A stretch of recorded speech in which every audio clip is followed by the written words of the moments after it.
Good morning everybody. आइए आज अपन चालू करते हैं system analysis and design. System analysis and design. मैं जब शुरू में इस टॉपिक को इंट्रोड्यूस कर रहा था तब मैंने बात की थी कि सिस्टम एनालिसिस डिजाइन क्या है। हमने बात की थी कि जब हम शुरू में बात करते थे हमारे किसी मॉड्यूल को कंप्यूटराइज करने के लिए, जब कंप्यूटराइजेशन एक बहुत ही नई चीज़ थी, उस वक्त हम लोग कंप्यूटराइजेशन के बारे में बहुत ज़्यादा नहीं जानते थे। उस वक्त system analysis and design existence में आया, क्योंकि वहाँ पर हमारे लिए ज़रूरी था कि हम सिस्टम को प्रॉपरली समझ सकें।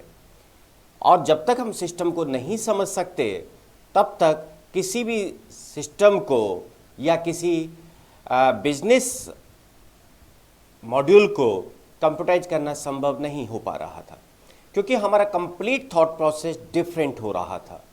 जब हम सपोज अकाउंटिंग की बात करते हैं, पहले जो बड़ी बड़ी फाइल्स बहिया जो हुआ करती थी, खाते जो हुआ करते थे, उन खातों को कंप्यूटर में कन्वर्ट करना, उन खातों को कंप्यूटराइज करना, उसके लिए हमें उन खातों के सिस्टम को पूरा समझना जरूरी था। और जब तक हम उस सिस्टम को नहीं समझ पा रहे थे तब तक उनको कंप्यूटराइज करना ऑलमोस्ट इम्पॉसिबल हो रहा था। इसलिए जो टॉपिक हमारे पास आया एग्जिस्टेंस में, वो हमारा था system analysis and design. System analysis and design किसी भी सिस्टम को, किसी भी मॉड्यूल को या किसी भी एक्टिविटी को कंप्यूटराइज करने के लिए उसकी एनालिसिस, उसकी प्रॉपर डिजाइन आवश्यक हो रही थी। सबसे पहले अगर हम बात करें सिस्टम होता क्या है, सिस्टम होता क्या है। अब एक सिस्टम जो वर्ड काम में लेते हैं, आए दिन हम कहते हैं भाई सिस्टम खराब हो गया, आए दिन हम कहते हैं नर्वस सिस्टम काम नहीं कर रहा, आए दिन हम कहते हैं मेरा डाइजेशन सिस्टम काम नहीं कर रहा। तो सिस्टम है क्या? सिस्टम को हम कैसे डिफाइन करेंगे? हम कहते हैं system is nothing but group of independent interdependent components. Interdependent, independent नहीं, इंटरडिपेंडेंट, आपस में जो एक दूसरे से डिपेंडेंट है, उसे हम एक सिस्टम कहते हैं। So this is simply group of interdependent dependent components. Group of interdependent components, हमने कहा ये क्या है? Group of interdependent units, functioning या कंपोनेंट्स। और काय के लिए होते हैं? Group according to a plan. Group according to a plan. Group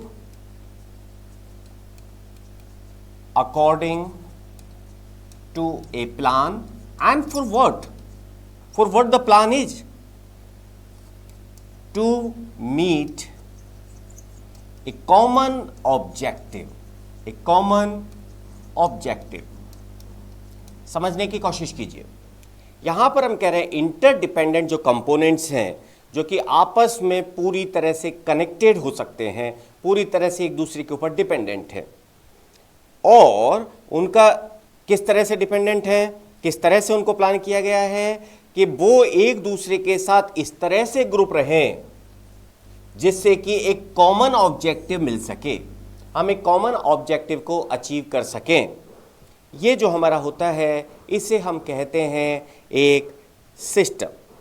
अगर हम किसी बिजनेस सिस्टम की बात करें, आप देखिए किसी भी बिजनेस सिस्टम के अंदर जितने भी लोग होंगे, जितने डिपार्टमेंट्स होंगे, एक पर्सनल डिपार्टमेंट हो सकता है, एक सेल डिपार्टमेंट हो सकता है, एक परचेज डिपार्टमेंट हो सकता है, अकाउंटिंग डिपार्टमेंट हो सकता है, एचआर डिपार्टमेंट हो सकता है।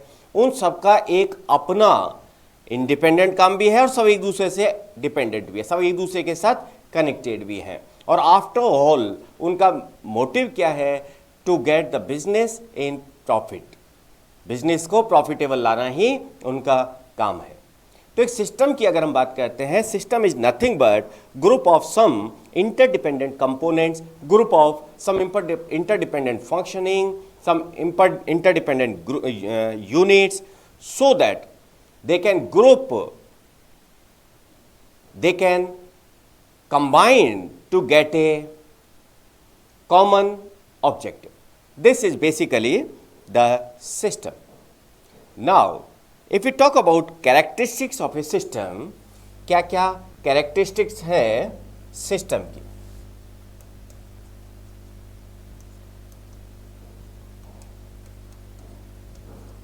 Of a system. सिस्टम में क्या क्या चीज़ें होती है?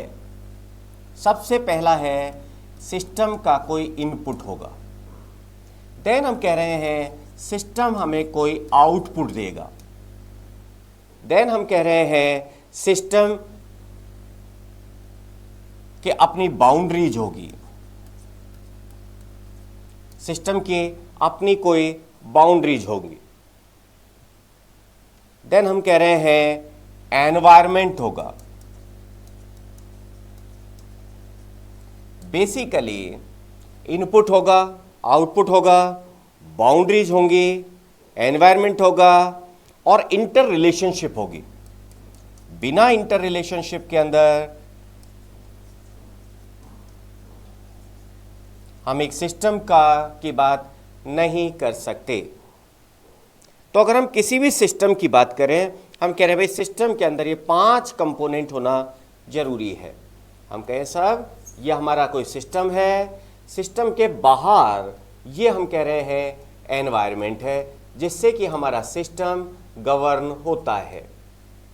सिस्टम के अंदर कुछ इनपुट होगा, कुछ आउटपुट होगा। हमारे हो सकता है कुछ इनपुट है, कुछ आउटपुट है। ये सिस्टम की बाउंड्रीज हैं और आपस में जितने भी ये कंपोनेंट्स हैं ये आपस में इंटरडिपेंडेंट हैं। इसे हमने कहा है सिस्टम के कैरेक्टरिस्टिक्स। अब जनरल बात करें, एजुकेशन सिस्टम, आप जब किसी छोटे बच्चे को स्कूल में देने जाते हैं कि भाई अब इसे पढ़ाना है, आपने बच्चे को स्कूल में छोड़ा, आप जब बच्चे को लेके आते हैं, भले ही सेम डे की बात करें या पूरे 1 साल की बात करें कि 1 साल बाद बच्चे ने first class, second class, third class या 10th क्लास या 12th क्लास पास कर लिया, हमने जो बच्चे को अंदर एंटर करवाया और जब बच्चा हमें फिनिश होके मिला, हमें देखते हैं भाई बच्चे में कितना चेंजेज आया है। इनपुट हमारा फ्रेश बच्चा था, आउटपुट वो बच्चा था जो कि स्टडी करने के बाद हमें मिला है। इसके अलावा उस बच्चे की अपनी बाउंड्रीज हैं, आपको क्या करना है और क्या नहीं करना है। इन सारी बाउंड्रीज के अलावा वो बच्चा जिस चीज से गवर्न होता है वो है आउटर एनवायरनमेंट। आउटर एनवायरनमेंट उसका क्या है, बाउंड्रीज से बाहर उसको क्या मिल रहा है।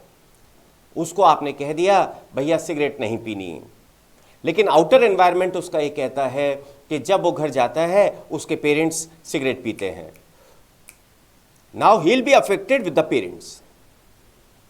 तो इनपुट और आउटपुट किससे गवर्न हो रहे हैं? इनपुट जब आउटपुट में कन्वर्ट हो रहा है उसमें किसका रोल आ रहा है? एनवायरनमेंट का भी रोल आ रहा है, बाउंड्रीज का भी रोल आ रहा है। आपने कौन कौन सी बाउंड्रीज इंपोज की है उसका भी रोल आ रहा है, और उन बाउंड्रीज को किस तरह से एनवायरनमेंट इफेक्ट कर रहा है उसका भी इफेक्ट आ रहा है। तो हम ये कह रहे हैं all these things are interdependent. कभी भी आप ये नहीं कह सकते कि भाई हमने जब बच्चे को एडमिट करवाया तब वो बहुत ज़्यादा गालियाँ देता था, किसी ऐसे एनवायरनमेंट से आया था जब बहुत ज़्यादा गाली गलौच होती थी, और हम ये उम्मीद नहीं कर सकते कि जब बच्चा 1 साल बाद स्कूल से निकलेगा तो वो पुरानी सारी चीज़ों को भूल चुका होगा, क्योंकि इनपुट और आउटपुट इंटरडिपेंडेंट थे। जो बाउंड्रीज इंपोज की गई थी उनका अपना इफेक्ट था। हमने बाउंड्रीज इंपोर्ट की हुई थी कि भाई हमारा बच्चा अपने घर में गाली नहीं दे सकता। नाउ वो इनपुट और आउटपुट के बीच में उनका अपना इंटर रिलेशनशिप है। एनवायरनमेंट क्या मिल रहा है, बच्चा जब खेलने जा रहा है तो उसको क्या एनवायरनमेंट मिल रहा है, all these things are related to a particular system. तो अगर मैं सिस्टम को डिफाइन करूं, system is nothing but group of interrelated components which are grouped according to so that we can meet a common objective, we can achieve a common objective. And if we talk about the components of the system, or the characteristics of the system, we are saying that the characteristics, the components are input, output, interrelationship, boundaries, environment. All these are components or characteristics of the system. If we write these characteristics in words, सबसे पहले हम कह रहे हैं system is having a predefined objectives. पहले से कुछ objective हमने उसके डिफाइन कर रखे हैं कि भाई ये सिस्टम मेरा इस काम के लिए होगा. इसके अलावा हम कह रहे हैं कि सिस्टम के अंदर interrelated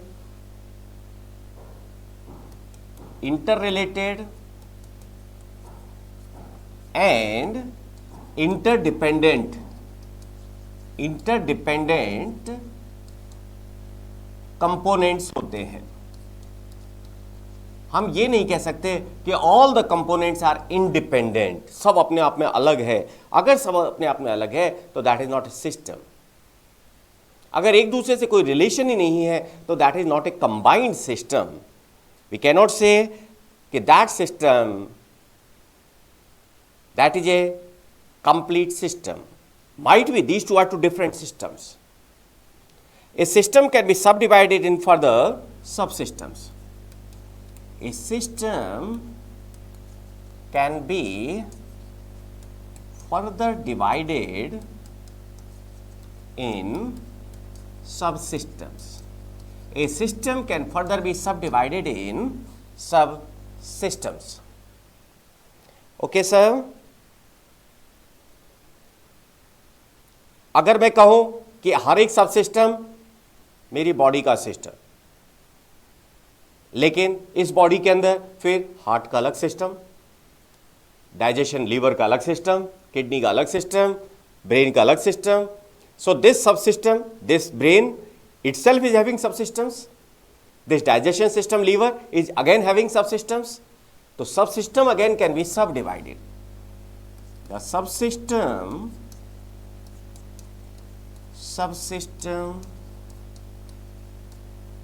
can again be subdivided.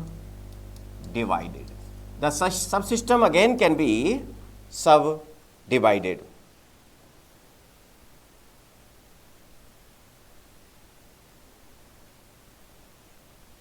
Every subsystem is basically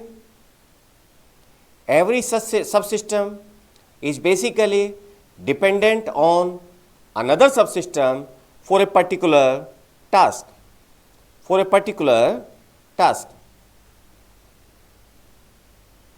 So, the way each component is related, each component is related to the another subsystem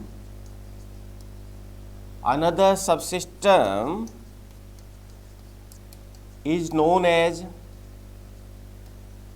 interaction.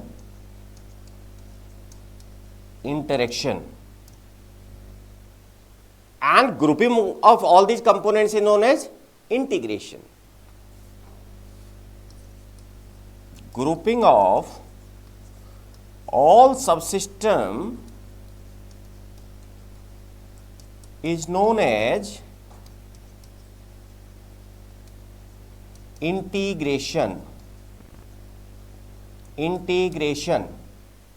Grouping of all subsystems is known as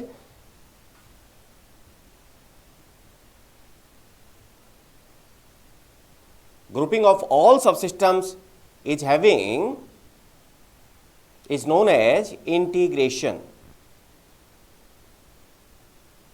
Okay. Each subsystem can have its own objective. Each subsystem each subsystem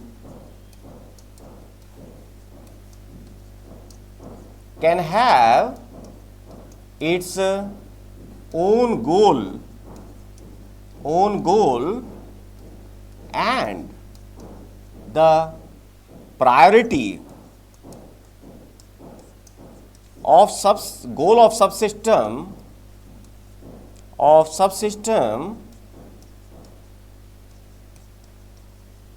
is lower than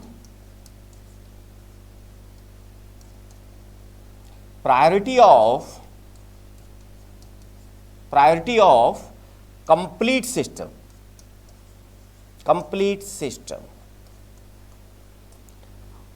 किसी भी subsystem की जो गोल है, like मेरे digestion subsystem का जो गोल है वो क्या है? डाइजेशन को प्रॉपर रखना। लेकिन किडनी का क्या है? किडनी को प्रॉपर रखना। लीवर का अपना ब्रेन का क्या है? ब्रेन को लेकिन कंप्लीटली सबका मिलाकर क्या है कि भैया जिंदा रहे, इसका पूरा सिस्टम प्रॉपर काम करे।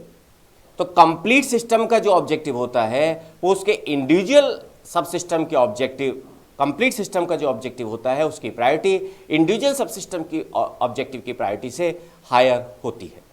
या सेकंड अगर हम कहें कि भाई जो सब सिस्टम की जो प्रायोरिटी है वो सब सिस्टम की जो प्रायोरिटी है वो लोअर होती है कंप्लीट सिस्टम की प्रायोरिटी से, ऑब्जेक्टिव्स की प्रायोरिटी से।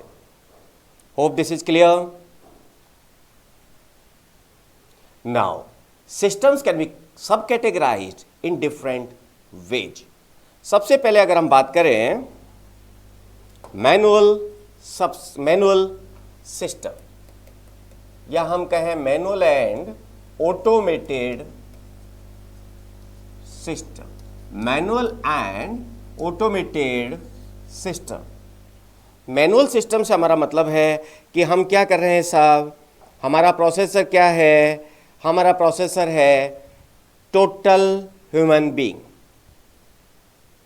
और उसके जो मेन चीज़ें हैं, उसका जो why to use manual system, because we can think, we can analyse, we can learn from the conditions, situations. जैसे जैसे हम सिचुएशंस के साथ डील करेंगे, जैसे जैसे हम आगे बढ़ेंगे, हम लर्न कर सकते हैं। Learning is important for manual system. If we cannot learn from the system, then we are not a proper human being. Irrespective to the situation, we learn from the environment, we learn from each and every activities of the system. This is the main job of manual system. Why we use the manual system? Because we can analyze. हम senior से senior doctor के पास जाना चाहते हैं। Why? क्योंकि बहुत सारी situations he has seen. उसने जितनी सिचुएशन सीखी, हर सिचुएशन से उन्होंने लर्न किया है। फैकल्टी अगर हम देखते हैं, हम कहते हैं भाई फला फैकल्टी को 20 साल का एक्सपीरियंस है, 25 साल का एक्सपीरियंस है। क्यों? क्योंकि हर सिचुएशन में, हर क्लास के अंदर that teacher is learning something. मैंने एक्स क्लास में पढ़ाया, जब एक्स क्लास का रिजल्ट आया तो आई एनालाइज द रिजल्ट कि okay what was my mistakes, मैंने क्या नहीं पढ़ाया या क्या मैंने कम पढ़ाया जिससे कि बच्चों को नुकसान हुआ, और मुझे उसको कैसे बेटर करना होगा। ये ह्यूमन बीइंग का काम है, और मैनुअल सिस्टम में हम इसका ध्यान रखते हैं।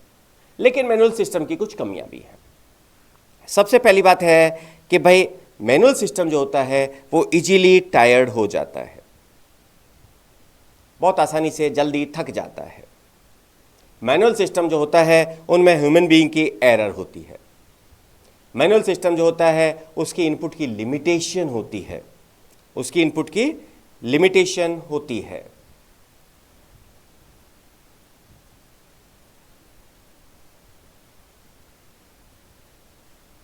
समटाइम्स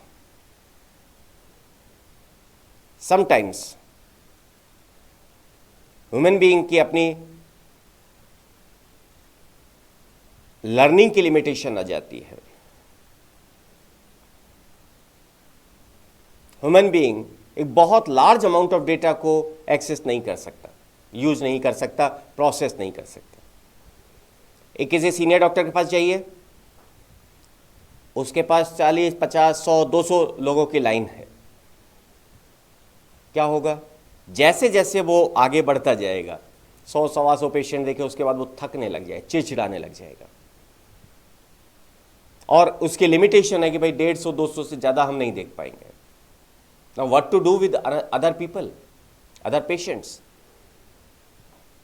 अगर हम ऑटोमेटेड सिस्टम पे जाते हैं तो हम इन सारी चीज़ों को भूल जाते हैं। हमारे लिए कोई लिमिटेशन इन जनरल नहीं होती, डेटा को प्रोसेस करने की एक फिक्स लिमिटेशन नहीं होती। Depends on system to system कि हम कितने डेटा को प्रोसेस कर सकते हैं। एक फिक्स हमारा सेट ऑफ प्रोसेसर्स है जो कि हमारी डेटा को अकॉर्डिंगली जैसे हमने डिफाइन किया है वैसे प्रोसेस करेगा।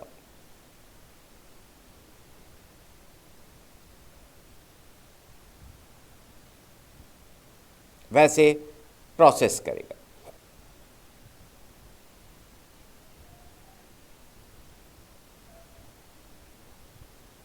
ऑटोमेटेड सिस्टम की जो कमी है, that system cannot analyse, that system cannot learn, that system cannot think.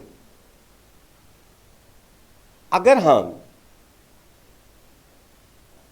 किसी ऑटोमेटेड सिस्टम में लर्निंग, थिंकिंग, एनालाइजिंग डाल दें तो वो जो एप्लीकेशन हमारी बनती है उससे हम कहते हैं आर्टिफिशियल इंटेलिजेंस एप्लीकेशन। ये चैट जीपीटी जो चल रहा है आजकल, काफ़ी हंगामा मचाए हुआ है आईटी इंडस्ट्री के अंदर। अभी चैट जीपीटी का वर्जन 4 आया है। एक इंटरेस्टिंग फीचर उसके अंदर है जो कि हमारी यूनिवर्सल प्रॉब्लम को सॉल्व करता है। हम सबके परिवारों में एक दिक्कत होती है, आज सब्जी में क्या बनाऊं, आज सब्जी किस चीज़ की बनाऊं।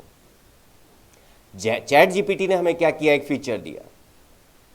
आप अपना फ्रिज खोलिए, एक फोटो खींच के उसे भेज दीजिए, वो बता देगा क्या बनाना है।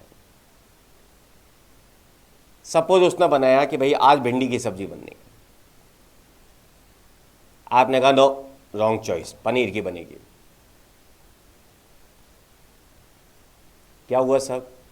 आपके सिस्टम चैट जीपीटी 4.0 के अंदर इस तरीके का फीचर होना चाहिए कि वो लर्न कर सके कि भैया रखा तो वहाँ पनीर भी था, भिंडी भी थी, भिंडी ज़्यादा थी इसलिए मैंने भिंडी बता दिया, लेकिन चूंकि पनीर जो रखा था वो पुराना था इसलिए पहले पनीर के बनाना जरूरी था, इसलिए मेरी चॉइस गलत हो गई। तो चैट जीपीटी को ये सोचना होगा, and that is artificial intelligence. Human being जिस काम को करते हैं उसको अगर हमें ऑटोमेटेड सिस्टम से करवाना है तो उसके लिए जो फीचर हमें चाहिए होता है उसे हम कहते हैं आर्टिफिशियल इंटेलिजेंस। ठीक है साहब? अगर हम एक सिस्टम की बात करें, एक सिस्टम रियल लाइफ बिजनेस सब सिस्टम्स की बात करें, बिजनेस के अंदर अगर हम बात करें, अगर हम सिंपल बिजनेस की बात कर रहे हैं,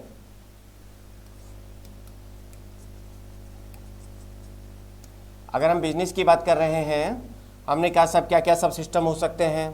प्रोडक्शन हो सकता है, हमने कहा सब हमारे पास सेल्स हो सकता है, हमने कहा सब एचआर हो सकता है, हमने कहा सब कोई हमारी प्रोडक्शन यूनिट हमारी होगी, परचेज यूनिट हो सकती है, परचेज यूनिट अपनी कुछ हो सकती है, ठीक है, फाइनेंस कोई अपनी यूनिट हो सकती है। तो ये तमाम हमारे सब सिस्टम हो सकते हैं। Might be at certain point of time हम ऐसा करें कि कुछ चीज़ों को हमने ऑटोमाइज कर दिया और कुछ चीज़ों को हमने ऑटोमाइज नहीं किया। राइट साहब? तो अगर हम मोटे तौर पर देखें तो हम कह रहे हैं कि भाई मैनुअल और ऑटोमेटेड सिस्टम के अंदर अपनी दोनों की अपनी लिमिटेशंस हैं, दोनों के अपने एडवांटेज डिसएडवांटेज हैं। कुछ चीज़ों को आप मैनुअल कर सकते हैं, कुछ चीज़ों को आप ऑटोमेटेड ज़्यादा बेटर कर सकते हैं। इसके बाद अगर हम सिस्टम की बाउंड्री की बात करें, बाउंड्री और एनवायरनमेंट एक इंपॉर्टेंट कंसेप्ट होता है सिस्टम के अंदर।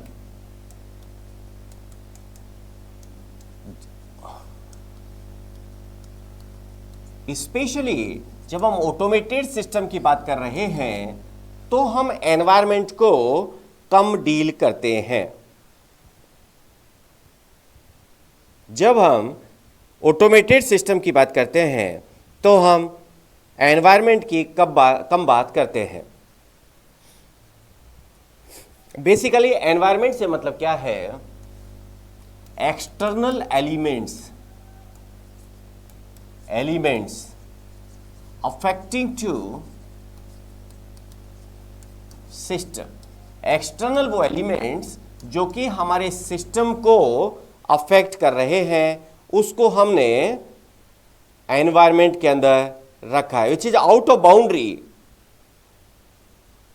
बाउंड्री। जैसे आप कोई काम कर रहे हैं, अब आपके ऊपर गवर्नमेंट की गाइडलाइंस कौन सी होगी साहब?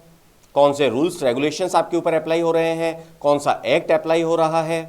If we simply talk about the school, आप एक स्कूल रन कर रहे हैं, लेकिन आपको सीबीएसई की गाइडलाइन भी माननी है, आपको गवर्नमेंट के रेगुलेशंस भी मानने हैं। वो आपके स्कूल के मैनेजमेंट से टोटली डिफरेंट है। जो एक्सटर्नल एनवायरनमेंट है वो आपके सिस्टम को अफेक्ट कर रहा है।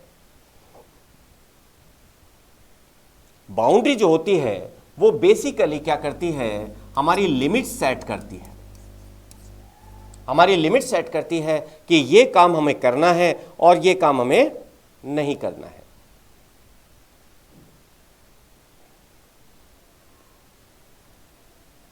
I hope this concept is clear. What the system is, what are the subsystems, what are the characteristics of the systems that we have discussed till now.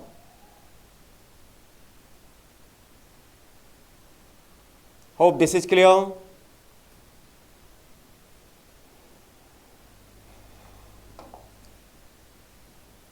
आइए अब अपन बात करते हैं elements of A system. Elements of A system, elements of a system. There are some elements of a system. Say this is input,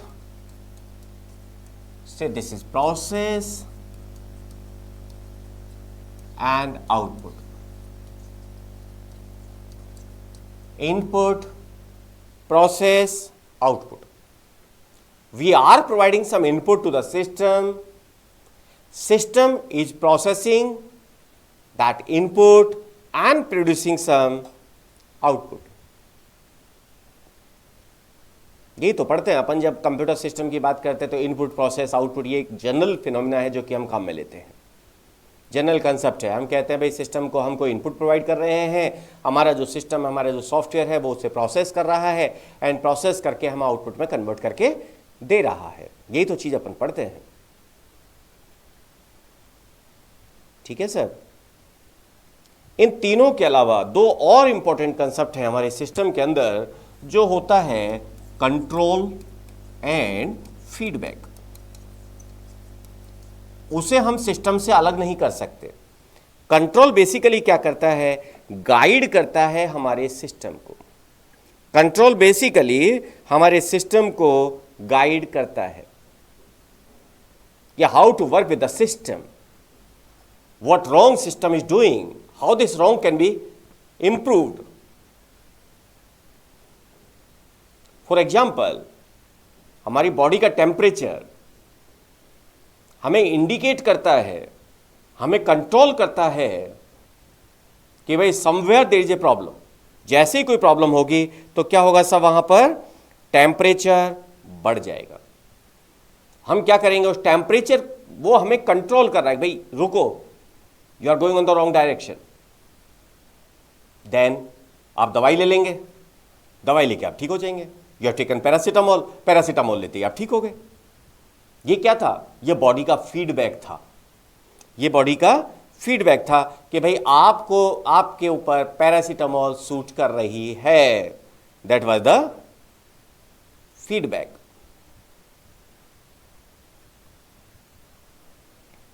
तो किस तरह से आपका सिस्टम फीडबैक की तरह लिए काम कर रहा है।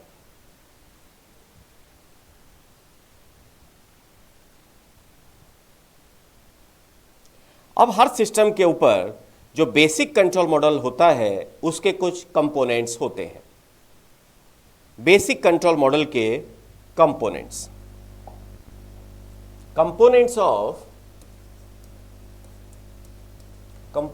Of basic control model.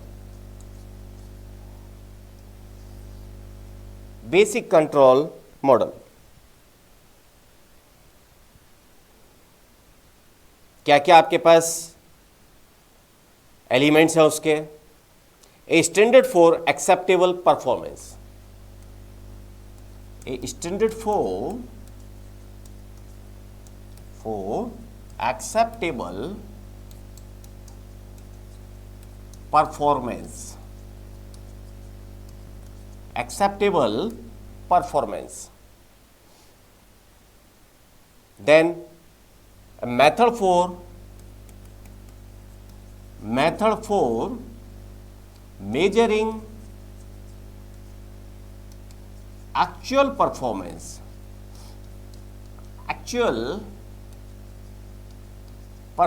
कि भाई एक्चुअल परफॉर्मेंस आपकी कितनी है। Okay, and then method for या mean for comparing actual performance and acceptable performance, mean for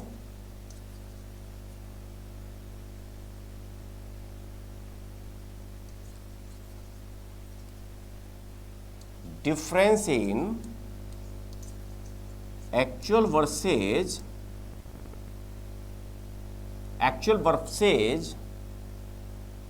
acceptable performance.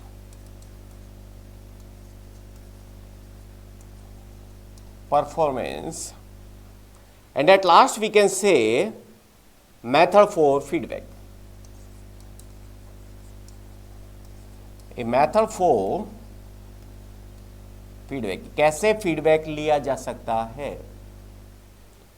ये हमारी सिंपल अपन जो बात कर सकते हैं कि भाई क्या फीडबैक है, क्या कंट्रोल है, क्या कंपोनेंट्स हैं, वो तमाम बातें अपन यहाँ पर कर रहे हैं। Any doubt, any question, any problem?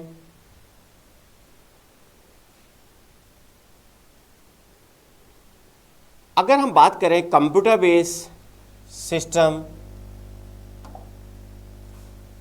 components of computer based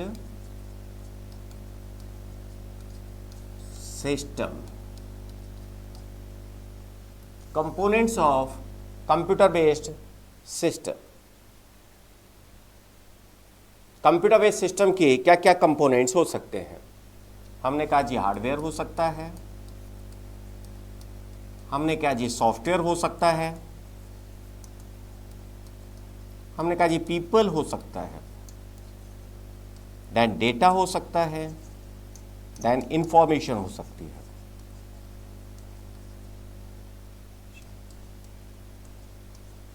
information हो सकता है, हार्डवेयर हो सकता है, सॉफ्टवेयर हो सकता है, पीपल हो सकता है, डेटा हो सकता है, इंफॉर्मेशन हो सकता है। All these can be components of your computer system. एक और चीज जो यहां पर हो सकती है, that is procedures. What procedures you are adopting.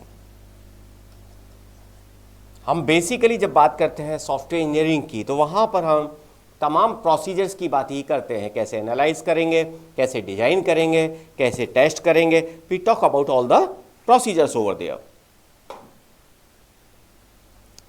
ठीक बात है साहब? Any doubt, any question? तो ये अपने तमाम चीज़ें थी जो कि हम बात कर रहे थे सिस्टम के एलिमेंट्स के बारे में, सिस्टम के एलिमेंट्स के बारे में। नेक्स्ट अपन आते हैं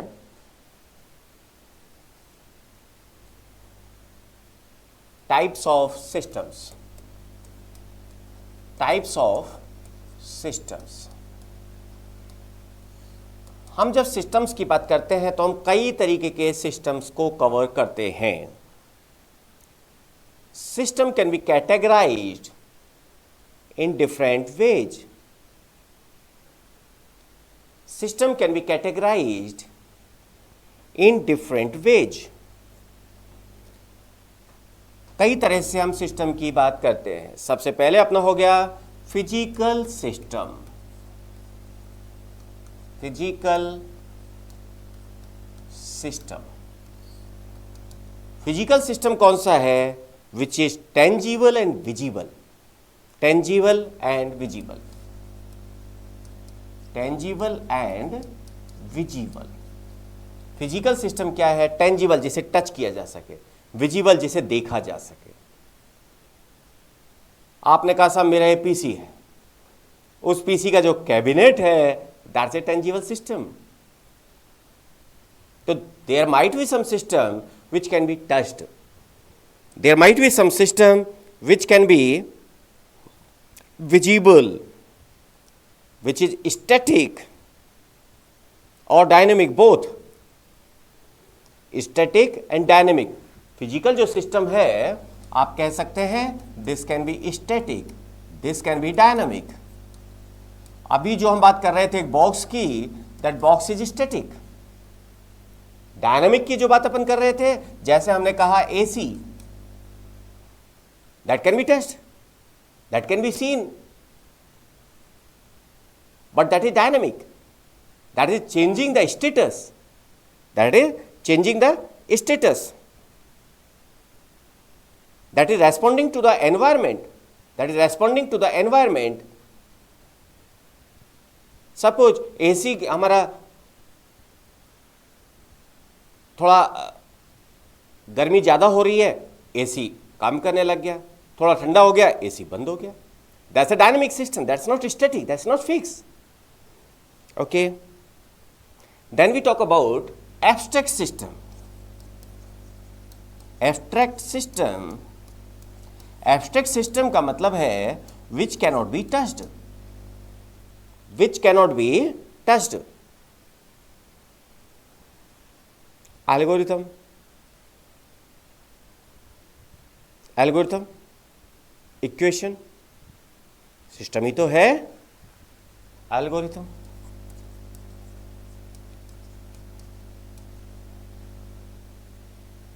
okay, equation,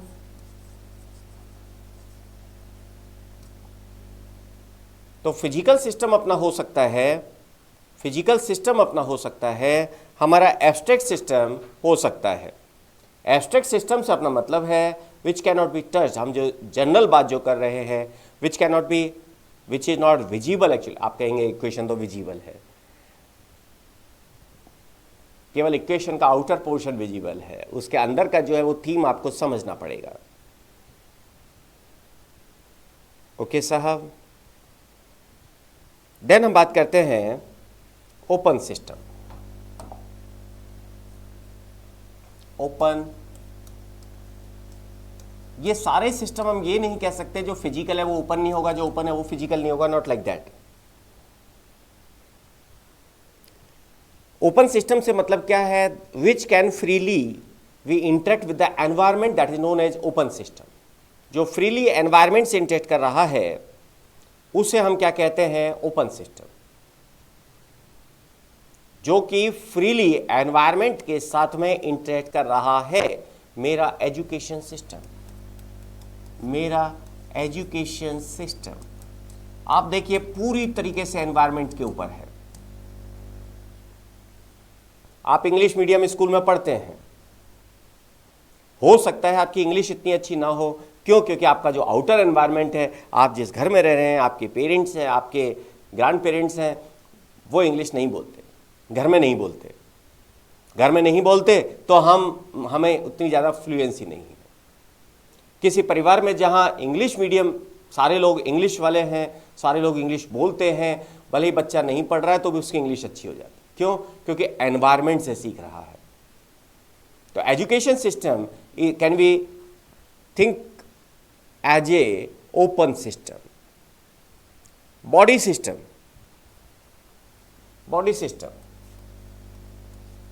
business system,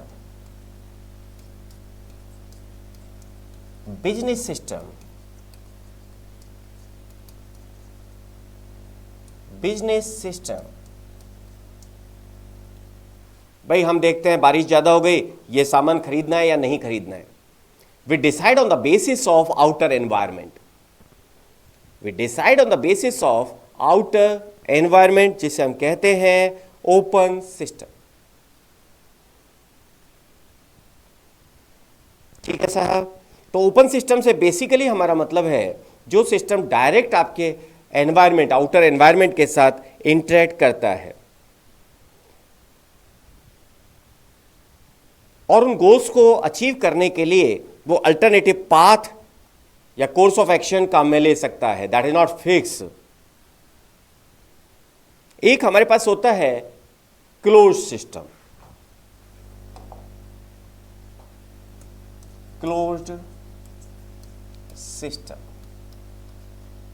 close system का मतलब है भैया बिल्कुल फिक्स है, ऐसे ही करना है, इससे आगे नहीं बढ़ना।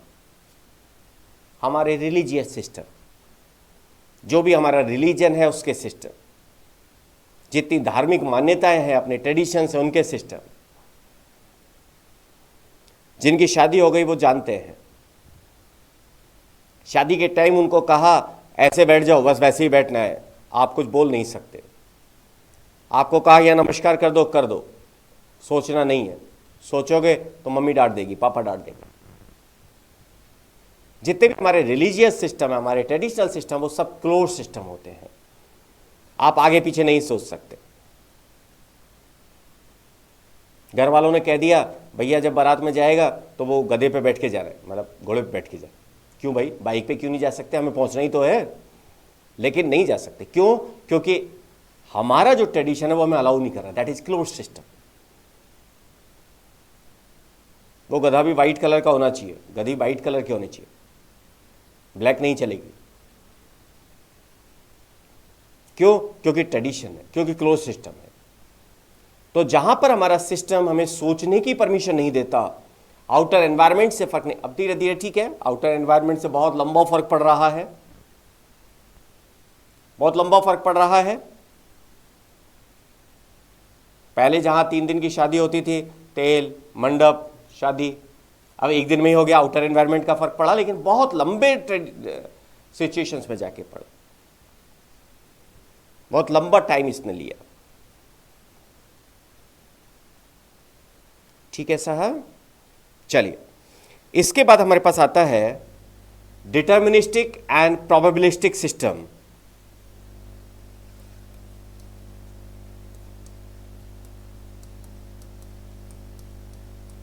डिटर्मिनिस्टिक एंड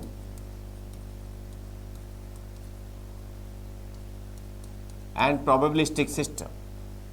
डिटर्मिनिस्टिक सिस्टम जहां पर कि डिटर्मिनेशन है, जहां पर कि बिना एरर के कोई काम हो जाएगा, that is deterministic system.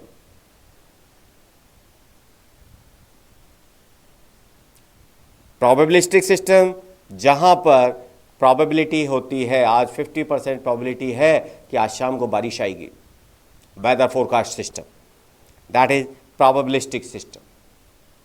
Deterministic system which can be determined, probabilistic system which cannot be determined completely, which is completely based on probability,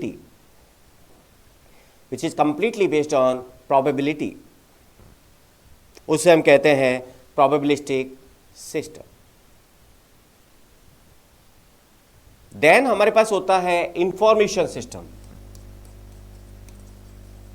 information system जो कि कंप्लीट इंफॉर्मेशन के ऊपर बेस्ड होता है, जो इंफॉर्मेशन हमें मिल रही है उसके ऊपर बेस्ड होता है। इंफॉर्मेशन आई कि भाई अगले 2 महीने बाद कोविड आ सकता है, सारी दवाई वालों ने आपने मास्क और जो सैनिटाइजर्स थे उन सब का स्टॉक कर लिया, दैट इज इंफॉर्मेशन। इन्फॉर्मेशन आई कि भाई कोविड अगले 3 महीने में डिसअपियर हो जाएगा, उन्होंने तुरंत अपने सैनिटाइजर्स की रेट एकदम कम करके कि भाई जैसे कोई जिस रेट पे ले उस रेट पे ले जाओ, हमारे पास बच जाएगा, उसका हम क्या कर लेंगे, बेकार जाएगा। देन हम बात कर सकते हैं real time distributed system. Real